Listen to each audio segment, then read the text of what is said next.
Good morning everyone and welcome to online study system of CR International School. How are you dear student? I hope you are fine at your home and enjoying your study. अभी हमने क्या कल का discuss किया था कल हमने discuss किया था रिजर्व कॉन्स्टिट्यूशंसीज़ कैसे बनती हैं और हमें रिजर्व कॉन्स्टिट्यूशंसीज़ की ज़रूरत क्यों होती है, क्या इनकी इम्पोर्टेंस होती है।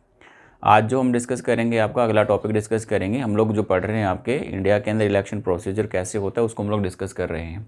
तो आज उसी का नया स्टेप है। अभी तक हमने क्या किया, कॉन्स्टिट्यूशंसीज़ बना ली हैं। हमने क्या किया है, कॉन्स्टिट्यूशंसीज़ तैयार हो गई हैं, यानी कि हमने अपने एरिया को छोटे छोटे एरिया में डिवाइड कर लिया है। अब हमारे पास नया क्वेश्चन हमारे सामने आता है।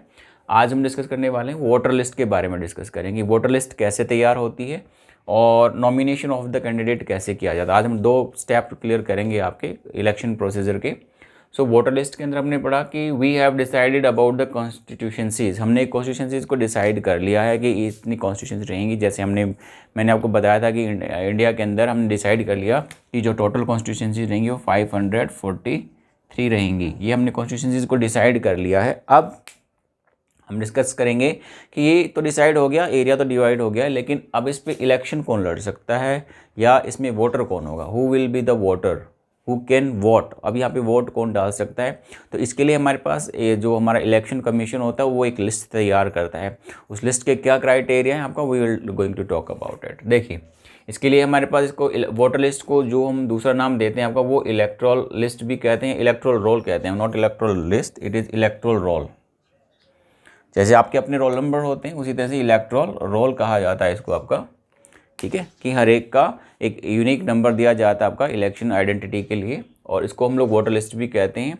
अब इसमें होता क्या, ये है क्या चीज़, कुछ भी नहीं है, जस्ट एक जो एलिजिबल कैंडिडेट्स हैं वोट डालने के लिए उनकी एक लिस्ट बना ली जाती है हमारे पास इलेक्शन कमीशन के द्वारा, जो आने वाले इलेक्शन में क्या करते हैं आपका अपना वोट कास्ट करते हैं हमारे पास। अब इसको बनाने के लिए क्या होता है आपका, और ये हमारे पास बनाई जाती है, वो कैसे बनाई जाती है आपकी, एक सिस्टम होता है हमारे पास, ये बेस्ड और इंडिया के अंदर यूनिवर्सल अडल्ट फ्रेंचाइज पे हमारे पास बेस्ड है। यूनिवर्सल अडल्ट फ्रेंचाइज का मतलब आप समझते हैं आपका, इसका मतलब होता है 1 पर्सन 1 वोट 1 वैल्यू। कई बार मैंने आपको बताया है यूनिवर्सल अडल्ट फ्रेंचाइज मतलब सभी को इक्वल रूप से वोट डालने का राइट मिले और उनकी वोट की वैल्यू एक रहेगी आपका। तो वो हमारे पास यूनिवर्सल अडल्ट फ्रेंचाइज के थ्रू क्या किया जाता है आपका, अडॉप्ट किया जाता है। इसके अलावा एलिजिबिलिटी के लिए हमारे पास एक क्राइटेरिया हमारे पास होता है कि आप if you have attain the age of 18 years. हमारे इंडिया के अंदर क्या है आपका, जो हमारा इलेक्शन कमीशन वो ये बोलता है कि कोई भी candidate who has attain the age of 18 years, कोई भी कैंडिडेट जो 18 साल की उम्र को गेन करता है तो उसको वोट डालने का राइट मिल जाता है। आप लोगों के पास अभी वोट डालने का राइट नहीं है, क्योंकि हमारे जुडिशियस या जुडिशरी क्या बोलती है आपका, भी 18 साल तक जब बच्चा होता है तो उसको इतनी मैच्योरिटी आ जाती है कि वो अपने वोट का सही इस्तेमाल कर सकता है। इसलिए 18 साल के बाद हमें वोट डालने का राइट मिलता है हमारा। अब कई बार क्या होता है हमारे पास, हम किसी को मना भी कर सकते हैं वोटर लिस्ट में शामिल होने से, या फिर वोट डालने के लिए हम किसी को मना कर सकते हैं।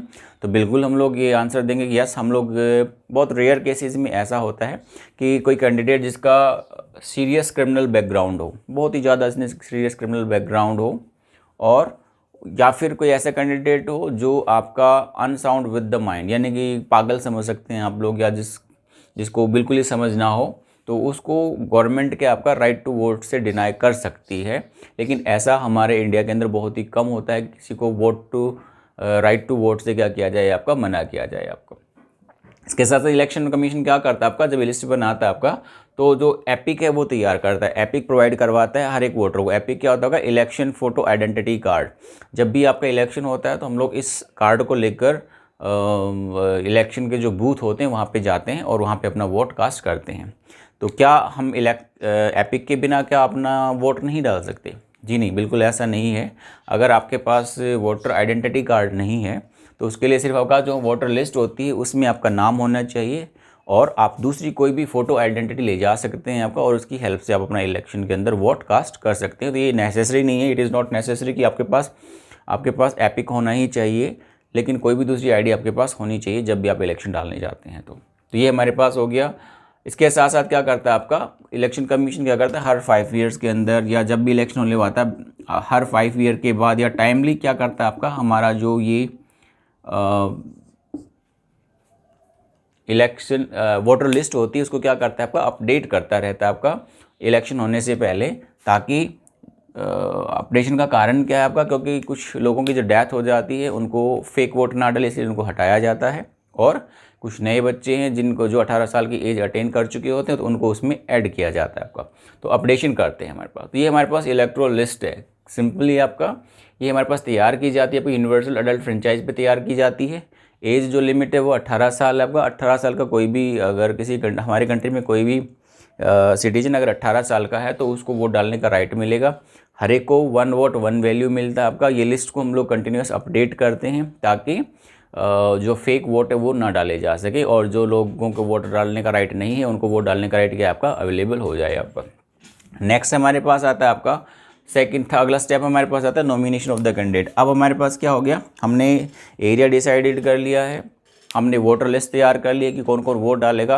अब हमारे पास अगला स्टेप आता है कि भाई इलेक्शन कौन लड़ेगा, दैट इज़ कैंडिडेट कौन बनेगा। अब इसमें हमारे पास सिंपल सा है, इंडिया के अंदर किसी तरह की कोई रिस्ट्रिक्शन नहीं है, हर एक कोई जो इंडिया का सिटीजन है जो वोट डाल सकता है, he can become a candidate also. Anyone who can vote can also become a candidate to contest election. कोई भी कैंडिडेट जो वोट डाल सकता है वो कैंडिडेट भी बन सकता है, मतलब वो इलेक्शन भी लड़ सकता है, राइट। तो उसके लिए सिर्फ हमारे पास क्या आपका वोटर के लिए जो वोट डालने वाला है और जो कैंडिडेट, उसमें सिर्फ इतना ही फ़र्क होता है, दैट इज़ कैंडिडेट जो होता है आपका और वोटर जो होता है उसका क्या फ़र्क होता है आपका, क्या डिफरेंस आएगा दोनों में, सिर्फ एज का डिफरेंस आएगा, क्योंकि इलेक्शन लड़ने के लिए हमने कुछ पर्टिकुलर एज को डिसाइड किया है। वोट डालने के लिए जो राइट हमारे पास मिलता है आपका 18 साल के कैंडिडेट को मिलता है, लेकिन जो इलेक्शन लड़ने का राइट होता है हमारे पास वो 25 ईयर का। एज ए MP और MLA का अगर आप इलेक्शन लड़ते हैं आपके पास 25 साल आपकी एज होनी चाहिए तो आप इलेक्शन लड़ पाएंगे। पंचायत के इलेक्शन के लिए एज हमारे पास कम है, वो 21। लोकल इलेक्शन के लिए 21 ईयर को डिसाइड किया गया है आपका, ठीक है। तो दोनों ही आप रखिएगा। लोकल इलेक्शन के लिए हमारे पास जो एज डिसाइड की गई वो 21 डिसाइड की गई है, और जो MP और MLA के लिए जो हमारे पास एज डिसाइड की है वो हमारे पास है 25 ईयर्स, और वोट डालने की हमारे पास एज है वो 18 साल। तो ये एक सिंपल सा डिफरेंस है। उसके बाद क्या आता है आपका, जो कैंडिडेट अपने आप को नॉमिनेट करता है उसको क्या प्रोवाइड करवाई जाती है, टिकट का प्रोवाइड करती है। टिकट क्या होती है, व्हाट इज़ टिकट, बस में जाते हैं वो वाली टिकट नहीं है। टिकट का मतलब है आपका the candidate is now authorised to, एक हमारे पास कह सकते हैं आपका कि कैंडिडेट को क्या कहता है, ऑथराइज्ड किया जाता है कि इस पर्टिकुलर कॉन्स्टिट्यूशंसी से ये कैंडिडेट इलेक्शन लड़ेगा। तो उसके लिए उसको क्या लेना पड़ता है आपका, वहाँ पे जो पॉलिटिकल पार्टी होती है वो उसको अप्रूवल करती है कि अब यहाँ से हमारा इलेक्शन लड़ने का राइट इस पर्टिकुलर कैंडिडेट को होगा, राइट। नॉमिनेशन फॉर्म जो है आपका वो भराया जाता है आपका। टिकट मिलने के बाद क्या करते हैं आपका, कैंडिडेट को नॉमिनेट करना होता है। नॉमिनेट का मतलब क्या होता है, एक तरह का फॉर्म भरना होता है जो ये पब्लिकली ये बताता है आपका कि किस कैंडिडेट के पास क्या क्या लीगल डिक्लेरेशन उसको करनी होती है। तो उसको फॉर्म भरते वक्त क्या करना है आपका, दो चीज़ें आपका, एक तो आपका कुछ सिक्योरिटी डिपॉजिट करनी पड़ेगी, यानी कि in the form of the money, उसको कुछ पैसे डिपॉजिट करने पड़ेंगे इलेक्शन कमीशन के दौरान जब वो फॉर्म फिल करता है आपका। इसके अलावा legal declaration in the publication, इसके अलावा कुछ उसके लीगल डिक्लेरेशन होती हैं जो पब्लिक में उसको करनी होती है। किस तरह की लीगल डिक्लेरेशन हो सकती है वो, first is criminal case pending against the candidate. जब ये देखा जाता है कि कोई कैंडिडेट जो इलेक्शन लड़ने वाला है क्या उसके खिलाफ कोई केस पेंडिंग है, अगर है तो किस तरह का केस है, क्या वो क्रिमिनल एक्टिविटीज़ में इन्वॉल्व है, तो किस तरह का सीरियस क्रिमिनल्स है, या फिर किस तरह का वो केस उसके पास पेंडिंग है। तो ये चीज़ें उसको देखने को मिलती हैं। Next one is detail of the assets and the liabilities. इसके साथ साथ दूसरी चीज़ जो देखने को मिलेगी वो ये होती है कि भाई उस कैंडिडेट की क्या लाइबिलिटीज़ हैं या क्या उसके पास अमाउंट, अभी क्या उसकी प्रॉपर्टी है, प्रॉपर्टी बताई जाती है। लीगल डिक्लेरेशन किया जाता है आपका कि भाई इसके पास इस समय इतनी प्रॉपर्टी है और उसको कितना लोन या किससे कितना उधार लिया हुआ है वो उसका लाइबिलिटीज़ के अंदर आता है, वो उसको पे करना होता है। इसके साथ साथ कैंडिडेट को अपनी एजुकेशनल क्वालिफिकेशन भी डिक्लेयर करनी होती है। जब वो नॉमिनेशन करता है तो उसको अपनी एजुकेशनल क्वालिफिकेशन बतानी होती हैं, लेकिन हमारी कॉन्स्टिट्यूशंसीज़ के अंदर जो इलेक्शन लड़ते हैं उनके लिए किसी तरह की कोई क्वालिफिकेशन नहीं डिक्लेयर की गई। भाई किसी कैंडिडेट की पर्टिकुलर क्वालिफिकेशन इतनी होगी तो ही आपका इलेक्शन लड़ाया जाएगा। अभी रिसेंट के अंदर हमारा जो लोकल गवर्नमेंट्स हैं, यानी कि लोकल जो इलेक्शन होते हैं आपके पंचायत राज के लिए जो इलेक्शन होते हैं उनके लिए एज को डिक्लेयर किया गया, सॉरी उसके लिए आपका एजुकेशन को डिक्लेयर किया गया है, ना कि अभी जो हमारी MP और MLA के लिए इलेक्शन होता है उसके लिए किसी भी तरह की एजुकेशनल क्वालिफिकेशन को नहीं रखा गया है। तो हमारे सामने एक बहुत इंपॉर्टेंट क्वेश्चन आता है, वो क्या है, why don't we have any educational qualification for a candidate who is contesting election for MP and MLA।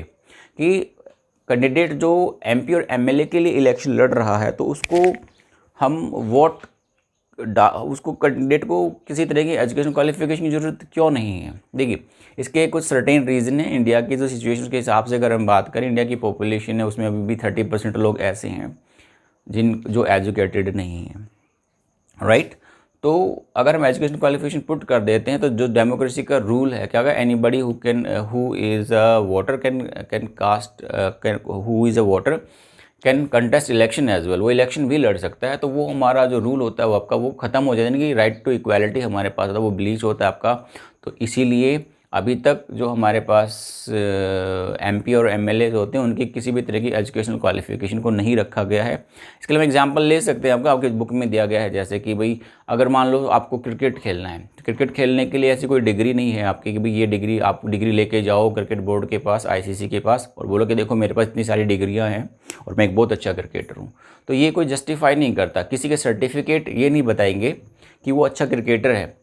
क्या बताएगा उसका? जब वो ग्राउंड में जाएगा, अच्छा खेलेगा, है ना, तो वो एक्चुअली तब पता लगेगा आपका कि वो क्रिकेटर है या नहीं है। Certificates doesn't matter. तो इसी तरह से हमारे पास पॉलिटिक्स के अंदर हो सकता है एक एजुकेटेड आदमी के पास उस चीज़ों का सोल्यूशन ना हो, उसको इतना एक्सपीरियंस ना हो, लेकिन जो हमारा अनएजुकेटेड है या इलिटरेट पर्सन है, कई बार वो भी अच्छे अच्छे सोल्यूशन देता है। तो इसीलिए हमारे पास हमारा जो इंडिया है उसके अंदर किसी तरह की एजुकेशनल क्वालिफिकेशन नहीं दी गई। यहाँ पे डिपेंड करता है कैंडिडेट पर वो किस तरह के डिसीजन लेता है।